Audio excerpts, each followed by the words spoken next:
నమస్తే. ఆంధ్రప్రభ భక్తికి స్వాగతం. నేను మహాలక్ష్మి. ఏ చిన్న శుభకార్యం జరిగినా సరే మొదట కొబ్బరికాయ కొట్టడం సహజం. కొబ్బరికాయ కొట్టడం అనేది స్వచ్ఛత, మానసిక ప్రశాంతతను సూచిస్తుంది.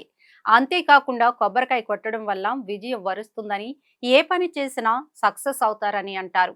ఇది చెడు దృష్టి నుంచి కూడా రక్షణ కల్పిస్తుంది. అలాగే పూజలో కొబ్బరికాయ కొట్టడం వల్ల ఇది ఆనందం, శ్రేయస్సును కలిగిస్తుందని చెబుతున్నారు పండితులు. ముఖ్యంగా కొబ్బరికాయను లక్ష్మీదేవిగా, కొబ్బరిపై ఉన్న 3 కళ్ళను, త్రిమూర్తులను సూచిస్తాయట. అందువల్ల ఏ శుభకార్యంలోనైనా సరే దీన్ని కొట్టడం వల్ల ఇది జీవితంలో శాంతిని, ఆనందాన్ని తీసుకొస్తుంది.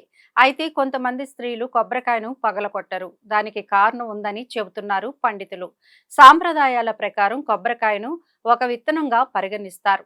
ఇది సృష్టి శక్తిని సూచిస్తోంది. అయితే స్త్రీలకు సృష్టి సామర్థ్యం ఉంది. వారు గర్భం దాల్చి కొత్త జీవికి జన్మనిస్తారు. అందుకే వారు విత్తనాన్ని సూచించే కాయను పగలగొట్టడం మంచిది కాదు అంటారు. కానీ ఇప్పుడు ప్రతి ఒక్కరూ కొబ్బరికాయను కొడుతున్నారు. అంతేకాకుండా కొబ్బరికాయ వలన అనేక ప్రయోజనాలు ఉన్నాయి.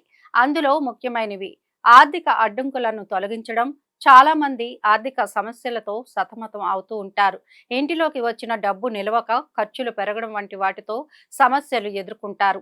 అలాంటి వారు ఎర్రటి గుడ్డలో కొబ్బరికాయను చుట్టి లక్ష్మీదేవి వద్ద ఉంచి ఇంటి సంపద స్థానంలో పెట్టడం వల్ల ఆర్థిక సమస్యలు తొలగిపోతాయట.